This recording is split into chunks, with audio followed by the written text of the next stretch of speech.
Y'all feel the storm?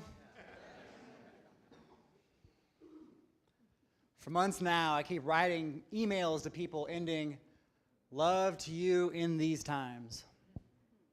In these times. Week after week after week, in these times. Adrienne Marie Brown, Black Lives Matter leader, a visionary, author and writer of a new book called Emergent Strategy.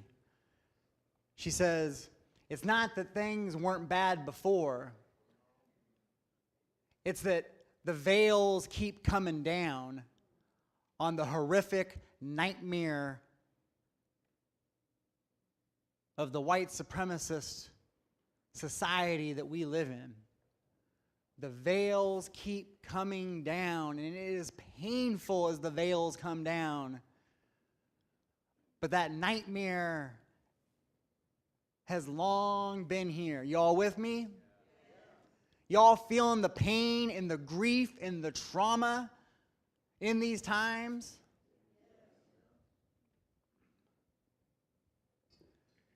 So it's beautiful to be here in Atlanta, a stronghold of freedom movements for many decades. To be here with you all as a congregation engaged in the work for justice. And as we think about the veils coming down and the nightmare of racism from the federal level to people taking action in the streets of racist vigilante violence, the racism of intentioned white people. How many of y'all want this nightmare of racism to be over? To be able to wake up from this nightmare of a racist world? To be able to build our collective power, to be able to see the divisions in our society, the divisions of race and class and gender and sexuality and ability, to be able to see these divisions and not let them stop us, not let them demobilize us, but for us to be courageous in the face of these divisions, to be courageous in the face of this nightmare, and to be able to come together within our congregations and in our broader communities, to be able to rise in these times for a liberatory vision, a heart-nourishing, faith-affirming commitment to racial justice, not as an issue, but challenging racism and working for racial justice as understanding that the central way that power and the economy of this country has been built through white supremacy, that in working for racial justice, in working to confront racism, we are opening the political space for us all to get free from this nightmare. Y'all with me?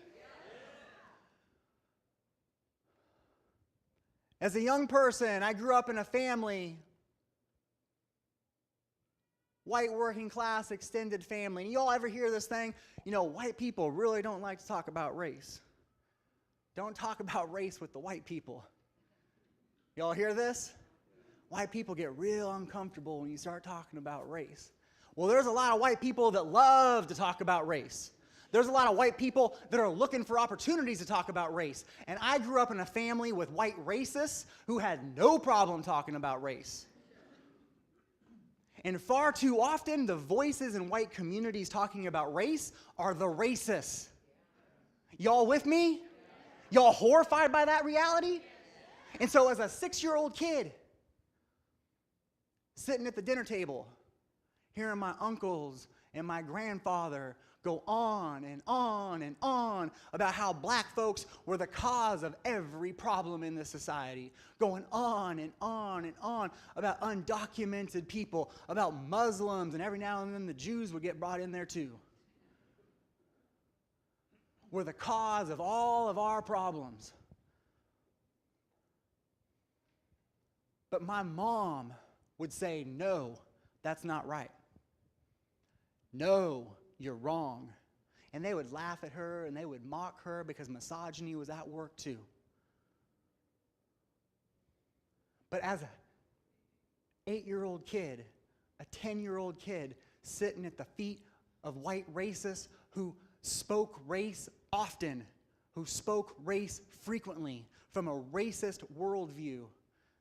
My mom's no saved my life and opened me up to the possibilities of finding yeses.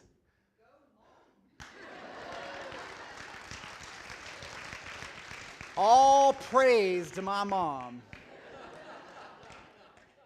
And so as a young person in high school, 15 years old, I was in class with this boy who had this quiet charisma, and he was so attractive, and I was always just waiting for some sort of moment to hear what I expected would be brilliance from his mouth.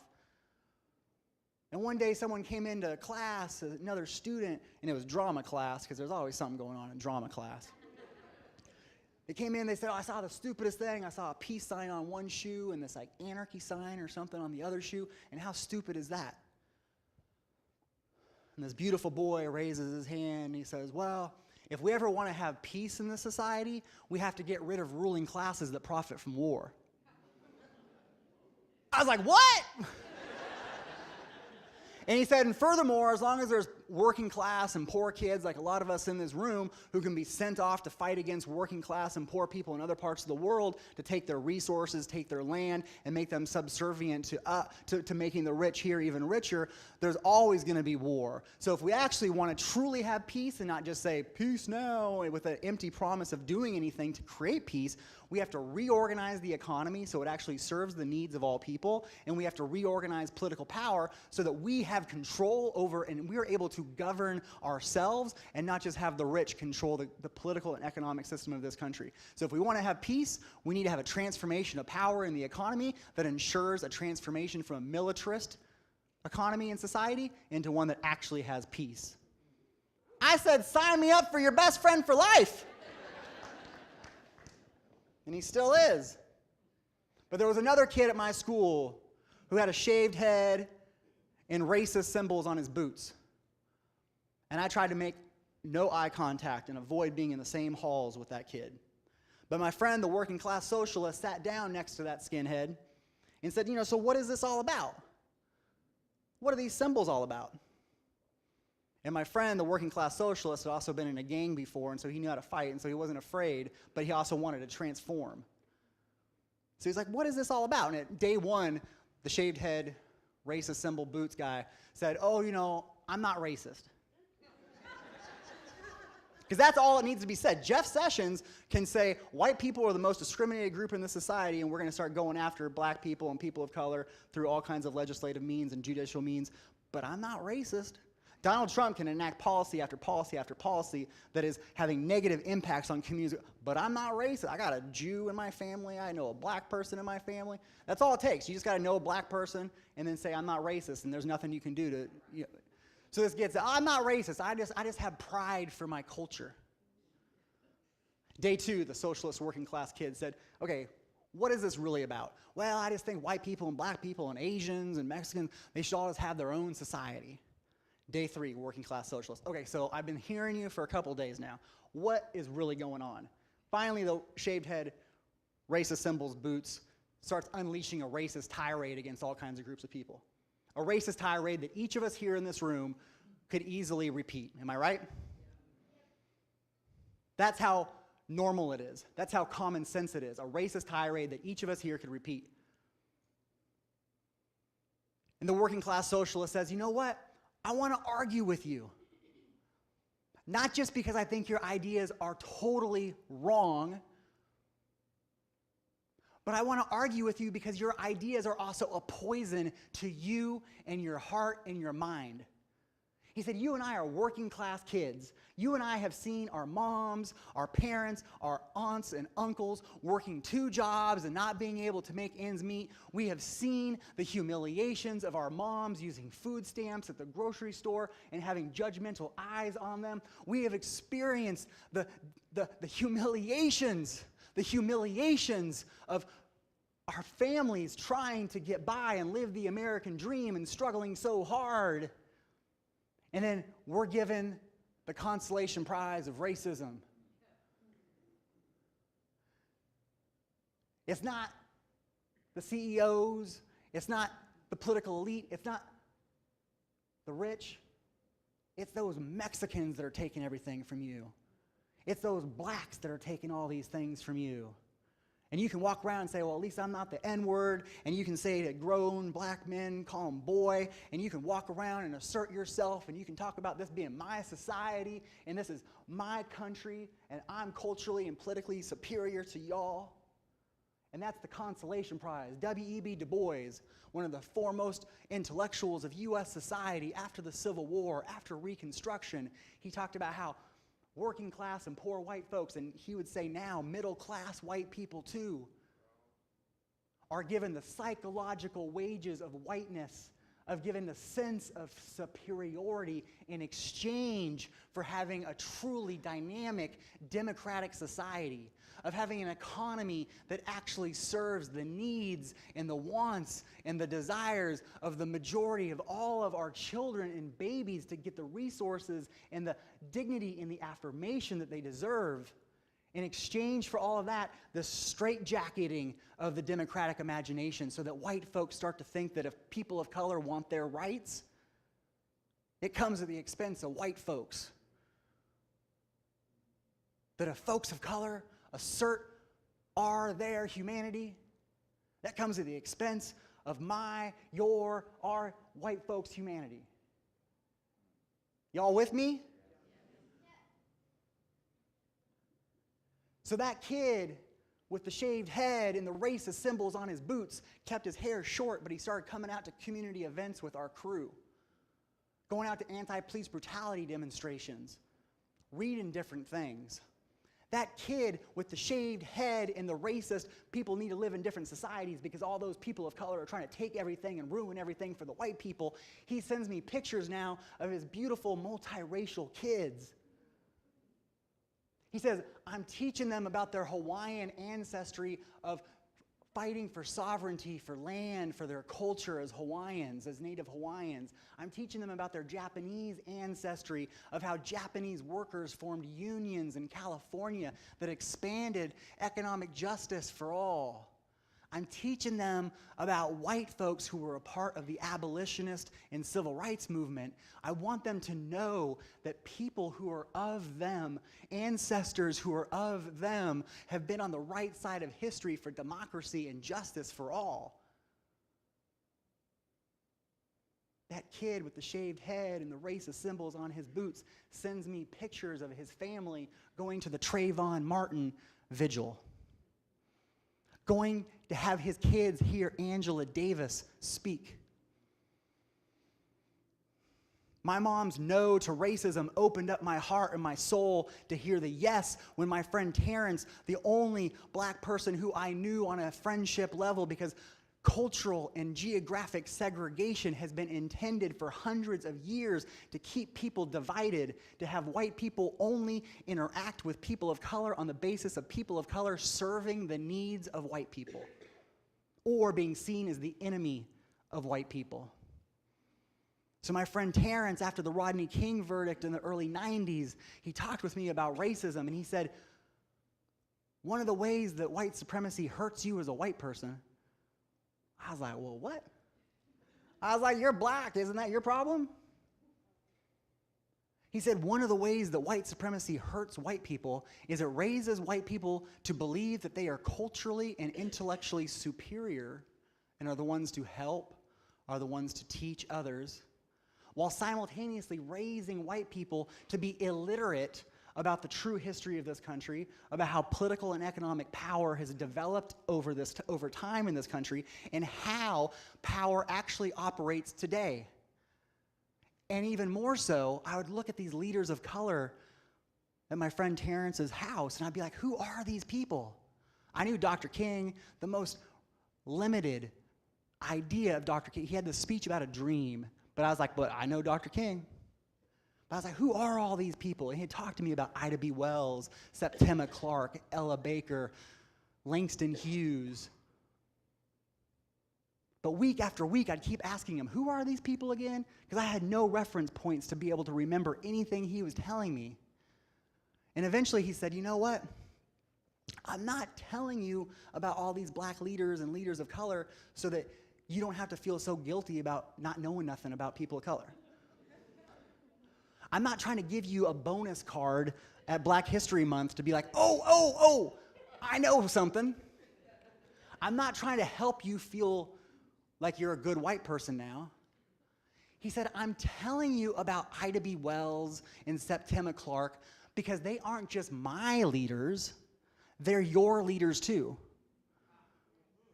And then he said, white supremacy, even for white folks who are progressive, even for white folks who are committed to social justice, even white folks who are Unitarian Universalists, that white supremacy malnourishes white people to not know about the freedom movements in communities of color. That white people are malnourished about the multiracial movements and not even knowing about white folks who have been a part of anti-racist, multiracial social justice efforts. That white folks, white children are malnourished by white supremacy. And then that pain, that anguish, that isolation gets turned into anger and resentment. Y'all with me? And so we need to have a culture of racial justice that is nourishing for all of us. The malnourishing effects of white supremacy on communities of color. The malnourishing effects of white supremacy on white folks, turning white people into what James Baldwin said, white folks get turned into moral monsters.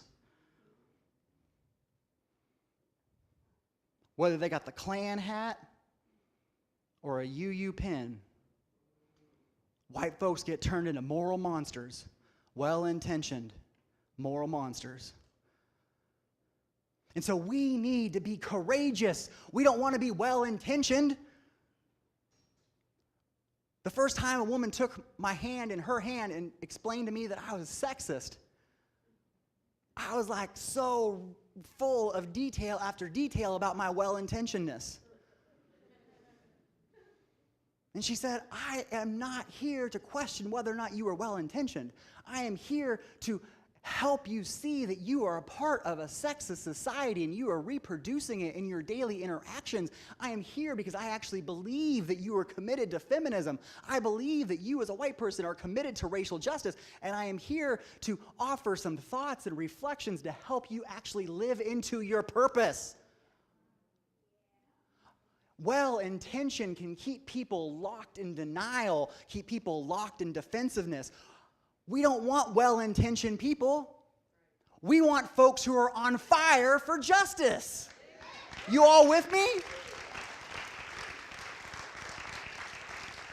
There was a Unitarian Universalist congregation recently that told me that they had made a large financial contribution to Black Lives of Unitarian Universalism. Black Lives of UU is a leading organization of Black Unitarian Universalists leading our faith forward into racial justice, into an affirmation of our values. This congregation, a mostly white congregation, made a large donation to this group, Blue. But in the process of making their donation, they started to realize all this white supremacy was coming up because they felt so good about themselves making this donation. And they started seeing how some of them were like, well, I'm a business leader, and maybe I should help them think about how to use the money. Another white person said, well, I have a lot of experience with budgeting and financing. Maybe I should offer to help them figure out the best use of how to spend this money. So essentially, I feel so good about giving you money, and now I'm still your master. I still don't believe that you actually have leadership. I don't believe that you are competent because you're so articulate. Which essentially means I am so impressed that you can form sentences and have clear diction. And so being able to, they stop themselves. They're like, what are we doing? Even as we're trying to live racial justice, white superiority is still at play. And so we're not helping them. We're supporting their leadership because their leadership is actually helping advance our faith, and that's going to be a powerful, liberating, healing force for us. We need help. We need support. And so again, white supremacy malnourishes the white imagination. White supremacy malnourishes communities of color from resources and livelihood and political and economic power. What we're talking about is all of us getting free together. Does that sound good? And so again, we need a healing, nourishing, resilient culture that moves us into confrontation with injustice.